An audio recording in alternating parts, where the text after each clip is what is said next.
Почитувани, добар ден.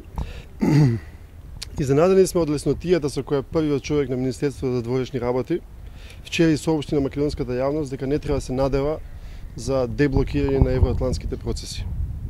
Дополнително загрижува фактот што Антонио Милошевски државните ставови ги изнесе на партиски форум во организација на ВМРО-ДПМН. За разлика од оние кои се надеваат дека спорот со името ќе биде решен до крајот на јуни, тоест до крајот на шпанското председателство со Европската унија, Милошевски вчера јасно го пролонгираше тој рок до крајот на 2011 година.